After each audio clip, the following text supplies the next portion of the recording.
자, 우리 하나님 말씀 누가복음 22장 같이 한번 읽어볼까요? 누가복음 22장 우리 14절부터 14절에서 20절까지 네.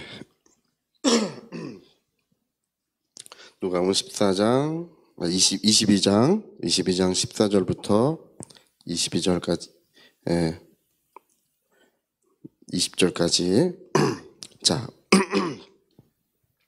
우리 같이 한번 읽어보겠습니다.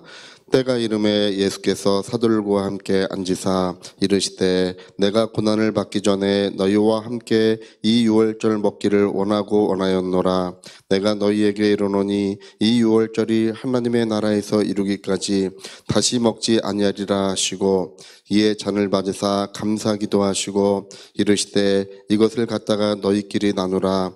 내가 너희에게 이르노니 내가 이제부터 하나님의 나라가 임할 때까지 포도나무에서 난 것을 다시 마시지 아니하리라 하시고 또 떡을 가져 감사기도 하시고 떼어 그들에게 주시며 이르시되 이것은 너희를 위하여 주는 내 몸이라. 너희가 이를 행하여 나를 기념하라 하시고 저녁 먹은 후에 잔도 그와 같이 하여 이르시되 이 잔은 내 피로 세우는 새 언약이니 곧 너희를 위하여 붓는 것이라. 아멘. 네, 우리가 이 유월절에 관한 성찬식에 관한 그 몇 편의 말씀을 좀 나누려고 합니다. 그래서 저희가 인터넷상에 이렇게 올려놓고요. 앞으로 이제 성찬에 참여하시는 분들이 인터넷에서 그걸 다 보고 참여할 수 있도록 누가 참여하시든지 그 성찬에 대한 이 몇 번의 강의를 다 듣고 참여하실 수 있도록 그렇게 하려고 합니다. 왜냐하면 이 성찬이 워낙 중요한 것이고요. 성찬을 잘 참여하면 놀라운 은혜가 거기에 약속이 되어 있습니다.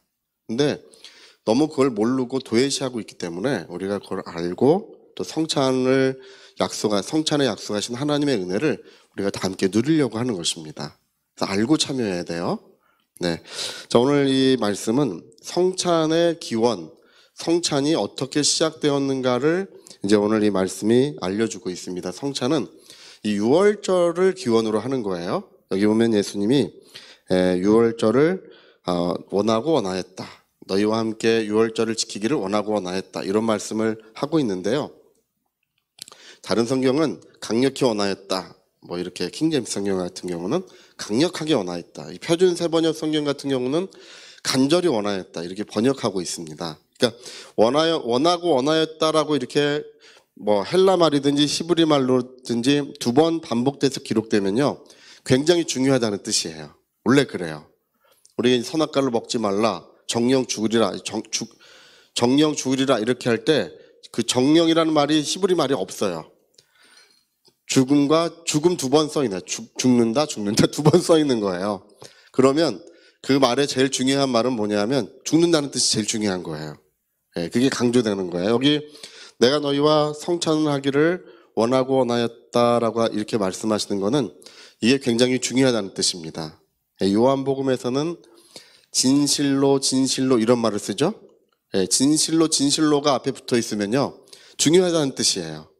그러니까 여러분이 예수님이 마지막 유월절을 지키시는 거, 유월절은 이제 모세로 말미암아 시작됐는데요. 1400년 예수님이 마지막 유월절까지 1400년 동안 지켜온 거예요. 1400년 지켜왔으면 올해 또 전통적으로 굉장히 그 민족이 굉장히 중요하게 여기는 그 명절일 텐데요. 그런 절기일 텐데 이게 마지막 유월절입니다. 예수님 십자가를 지고 죽으시면 유월절이 끝이 나는 거예요. 유월절은 예수님이 십자가에 죽으실 때까지고 진짜 예수님이 십자가에 죽으시는 것이 유월절 양으로 죽으시는 거기 때문에 그 다음부터는 유월절을 지킬 필요가 없어요. 요즘에 우리나라에 있는 이단들이 있어요. 뭐 신천지라든지 뭐 안성증인회라든지 뭐 어머니 교회인가 뭐 지금 그런 거 있잖아요. 뭐 그런 데서는 아직도 유월절을 지켜야 된다고 주장을 해요. 네, 그러나 오늘 저희들은 유월절을 지키지 않습니다. 이 예수님이 제자들과 지킨 유월절이 마지막 유월절이에요. 네. 왜냐하면 이제는 온전한 속죄, 그리스도의 보혈로 말미암아 온전한 속죄가 이루어졌기 때문에 우리는 믿음으로 말미암아 깨끗함을 받고 죄사함을 받습니다. 예. 근데 이제 이 유월절, 마지막 유월절을 예수님이 지키시면서 이것을 뭘로 뒤바꾸셨냐 하면 이 성찬으로 뒤바꾸셨어요. 예. 할렐루야. 그러니까 여러분, 원래 유월절이라고 하는 것이 하나님의 보호하심이거든요. 하나님이 온 세상에 심판이 임해도 유월절 어린 양의 피가 발라져 있으면 하나님의 보호가 그 집에 있다는 것입니다. 하나님이 자기 품에 안으시고 지켜주신다는 것입니다. 하나님의 보호하심이에요. 네, 여러분 그 하나님의 보호하심에 대해서 우리가 제일 잘 아는 것이 노아 방주죠. 노아 방주. 네, 온 세상의 심판이. 제가 가만히 생각하면 노아가 진짜 사람들이 미쳤다고 할 것 같아. 산 위에다가 배를 짓는 사람이 어디 있습니까? 그것도 큰 배를 산 위에다 짓는 사람이 어디 있습니까? 네? 근데 산 위에 큰 배를 치면서 하는 얘기가 세상에 심판이 이르렀다. 뭐 이런 얘기를 하니까 뭐 보통 미친 사람이 아니죠, 그렇죠? 근데 비웃고 뭐 그 사람에 대해서 사람들이 뭐 속담거리가 되고 이야기거리가 되고 다 그럽니다. 그래도 거의 100년간 꾸준히 자기 일해서 돈 벌어서 또 짓고 돈 벌어서 또 짓고 아들들도 일해서 돈 벌어서 또 짓고 그거를 100년 동안이나 방주를 그렇게 지은 거예요. 네. 누가 그를 도와줍니까? 이 미친 사람이니까 아무도 안 도와줘요. 자력으로 지은 거예요. 근데 방주가 다 지어지니까 이제 8사람이 들어가고 방주의 문이 닫히지 않습니까? 그리고 1년 후에 약 1년 정도 지난 후에 방주의 문이 다시 열려요. 아라랏산에 걸려서 방주의 문이 다시 열리는데 8사람이 나와보니까 이전에 비웃던 사람들은 다 없어지고 말았어요. 그 사람들 다 어디 갔습니까? 네. 그러니까 하나님의 심판이 이르렀을 때 하나님이 지키시는 사람들은 안전하다는 것입니다. 그게 바로 유월절의 역사예요. 유월절의 역사는 하나님의 보호하심을 말하고 있고요. 또 한 가지는 뭐냐면 풍성함을 말하고 있어요. 우리가 볼 때 유월절은 그냥 뭐 이렇게 되게 스산한 날 같고 되게 그 위험한 날 같지만 원래는 그 유월절이 축제의 날이거든요. 양을 잡아서 온 가족이 둘러앉아서 양을 먹는 날이에요. 그러니까 이스라엘 사람들은 지금도 그 절기를 지키고 있지 않습니까? 제가 그 전에 권성달 교수님이 그 히브리 대학에서 박사학위를 받을 때까지 공부를 많이 하셔서 그 얘기를 한번 해주시더라고요. 6월절 얘기를. 예, 그러면 지금도 양을 잡아서 다리를 떼고 뭐 다 걸어놓고, 예, 저녁에 잡아가지고 집집마다 한 마리씩 잡아놓는 거예요. 잡아놨다가 6월절이 시작되면 문을 닫고 다 집안 사람 둘러앉아서 먹는데 그렇게 행복하고 풍성할 수가 없대요. 네. 6월절 만찬은 이 풍성함이 있는 것입니다. 우리 한국 사람들이 먹기를 좋아해요. 할렐루야. 옛날부터 먹기를 좋아하는 민족으로 알려져 있대. 대식가로 알려져 있대요. 그 근동에 뭐 여러 가지 족속들, 일본 사람들은 되게 소식을 하지 않습니까? 조금씩 먹어요. 일본 사람들은 밥그릇이 작아요. 우리나라는 옛날 밥그릇은 바가지만 했습니다. 지금 바가지만 했습니다. 예? 거기다가 밥을 이렇게 싸가지고 그걸 다 먹고 옛날에 국그릇은 웬만한 냄비 같았거든요. 할렐루야. 그걸 밥이랑 뭘 다 먹어. 야, 제가 어릴 때 저희 아버지 이 밥 이렇게 큰 그릇에 주는 걸 보고 제가 좀 약간 억울하더라고. 제 그릇이 작아가지고 억울해가지고 한 5살 때쯤 이제 우겼어요. 저도 큰 밥그릇에 이렇게 달라. 고집을 피웠어요. 그러니까 이제 마지못해서 이제 딸 둘에 막내가 아들이니까 귀한 자식이에요. 제가 이름에도요. 그러니까 고봉을 떠줬는데 근데 이제 꼭 다 먹어라 하고 떠줬는데 위에 이렇게 볼록 나온 거 먹기도 힘들더라고. 네. 네. 저도 요즘에 이제 먹는 거를 되게 좋아하게 됐어요. 그래서 이것저것 먹는 거 좋아하는데 이걸 한국 사람들은 고봉밥을 먹습니다. 이게 전 세계에서 그 대식가, 진짜 우리 한국 사람들이 참 대식가인 것 같아요. 예. 근데 이런 풍성함, 그러니까 우리 가족끼리 모이면 풍성함이 있죠.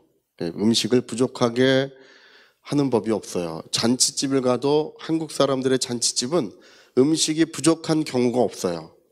다 음식이 넘쳐서 할 수 있도록 잔치를 엽니다. 예. 그러니까 이 6월절이라고 하는 것은 뭐냐면 하나님이 베푸신 잔치예요, 원래가. 예.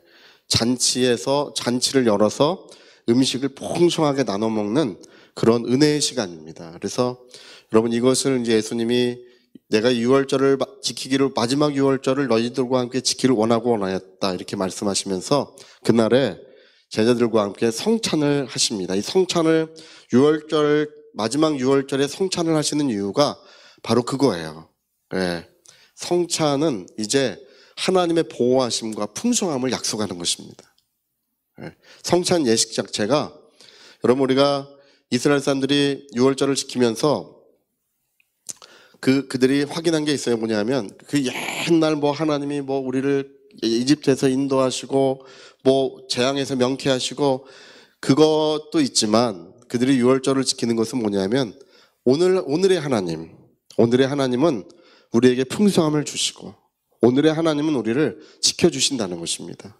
그래서 이 6월절날 성찬식을 제정하신 이유는 이 성찬식에 하나님의 보호하심과 풍성함이 약속되는 거예요. 네. 그러니까 하나님이 하시는 일은 의미 없는 것이 없어요. 모든 것이 어떤 뜻과 의미를 가지면서 하나님은 어떤 일들을 진행하셔요. 사람들이 하는 일은 의미 없는 일들이 있어요. 뭘 모르고도 하고 그냥 하다 보니 그렇게도 되고 그렇지만 하나님은 그렇지 않습니다. 하나님은 주먹구구식으로 하는 법이 없어요. 하나님은 모든 일을 계획하시고 계획하신 대로 완전히 이루시는 분이십니다. 그래서 오늘 우리의 6월절은 우리가 6월절을 성찬 예식을 잘 지킴으로써 오늘 하나님의 보호하심이 거기에 임하고 또 하나님의 풍성한 은혜가 약속되고 있다는 것입니다. 할렐루야. 저는 그게 진짜 좋은 것 같아요. 우리 여러분 성막이라고 하는 것도 왜 성막이 있습니까? 죄를 지으면 성막에 가서 용서받고 또 마음이 상한 자, 고통당하는 자들이 가면 성막은 거절되는 법이 없다는 거예요. 예, 그 비둘기도 자기 집을 얻나이다. 예, 성막에서는 누구든지 나가서 하나님의 은택을 받을 수 있는 유일한 장소예요. 그 성막은 영혼이 회복되고 삶이 회복되고 다시금 하나님의 사랑의 임재 속에 들어가는 것이 그 회복의 역사를 약속하는 것이 성막의 역사입니다. 그와 같이 오늘 이 성찬 예식은 그와 같은 은혜가 우리에게 약속되기 위하여 6월절을 기원으로 하고 있다는 것. 이 6월절을 기원으로 해서 성찬 예식을 주님이 베푸신 것은 그런 의미가 있다는 사실을 우리가 발견하게 되는 것입니다. 그래서 우리가 12월 첫째 주에 성찬을 시작하는데요. 성찬 예식을 할 때 경건하게 목욕도 좀 하고 오시고 할렐루야. 예. 그리고 몸과 마음을 정결하게 해서 성찬 예식을 잘 참여하면 바로 하나님의 풍성한 은혜가 그 가운데 임하실 줄로 믿습니다. 감사합니다.